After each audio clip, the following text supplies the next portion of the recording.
For most of us, our side hip muscles, glute med and glute min, are weak, and that can contribute to back pain and all kinds of pain, really. One of the best postures we have in yoga to work with that is called Parsva Navaasana, or the side boat pose. It really targets this area of the body.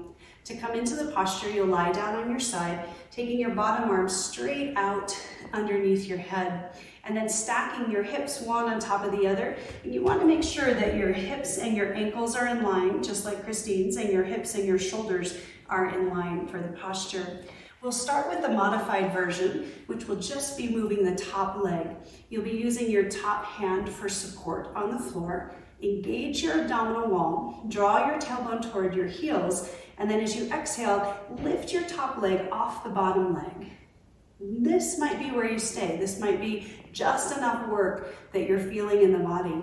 Make sure that you're breathing nice and slow, full of ease. And then if you want to move more fully into the posture, you'll keep the space between your legs and lift both legs off the floor. Here, think about pressing through your heels like you're standing on the ground, reaching out through the crown of the head. If you want to move a little bit more deeply into the pose, you could play with taking your top fingers off the floor. This will start to shift your balance, which creates more work in the full body. You could also bring that arm up toward the sky.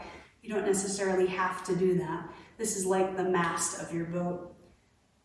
To release, you'll exhale, bring that hand down to the floor, lower the legs down to the floor, and then it always feels nice to bend the knees in toward the body to release the posture.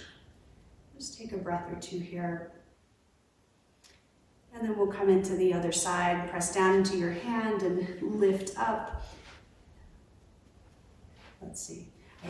I think you should just come up, press up, go back over there. Oh, we can cut this that part, way. yeah, and just, Okay. yeah. So you're on your side, knees bent in. Just pause here for a moment so we have space to cut. So go ahead and bend your knees in. And then press up. Yeah, press up and then flip over to the other side. Does that make sense? You're gonna go that way.